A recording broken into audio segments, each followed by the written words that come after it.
السلام علیکم۔ بحیثیت ایک پاکستانی آج میں مخاطب ان تمام لوگوں سے جنہوں نے پچھلے کئی ہفتوں سے پاکستان کے شہر اسلام آباد کو کنٹینرستان بنا دیا ہے۔ ہزاروں کی تعداد میں نفری اسلام آباد بلا لی گئی ہے اور تمام خارجی اور داخلی راستے بند کر دیے گئے ہیں۔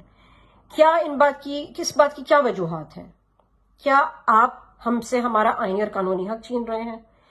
باقی تمام ملکوں میں جہاں جمہوریت ہے، ہم بہت اچھی طرح جانتے ہیں کہ پاکستان کا مکمل نام اسلامی جمہوریہ پاکستان ہے۔ بظاہر پاکستان میں جمہوریت ہے تو نہیں، مگر نام کے ساتھ ضرور جمہور لگا ہوا ہے۔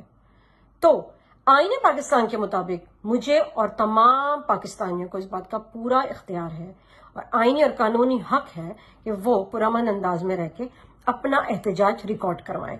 یہ ہمیں آئین پاکستان اجازت دیتا ہے۔ تو آپ ہمیں کس حیثیت سے یہ احتجاج کرنے سے روک رہے ہیں؟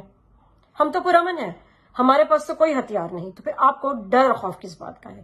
یقیناً یہ خوف عمران ہے اور یہ خوف عوام ہے جس نے آپ کو یہ ظلم و ستم کرنے پر مجبور کر دیا ہے۔ یاد رکھیے گا، سمندر کے راستے میں بڑے سے بڑا بند بھی ناکام ہو جاتا ہے۔ آپ اس بہتے سمندر کا راستہ آپ نہیں روک سکیں گے۔ عوام آئے گی، اپنے لیڈر کی کال پر لبیک کہتی ہوئی پرامن انداز میں اسلام آباد آئے گی اور آپ سے اپنا حق لے کر جائے گی۔ آپ اگر روک سکتے ہیں تو روک لیں۔ پاکستان زندہ باد اور پاکستانیوں کا لیڈر عمران خان زندہ باد۔ شکریہ۔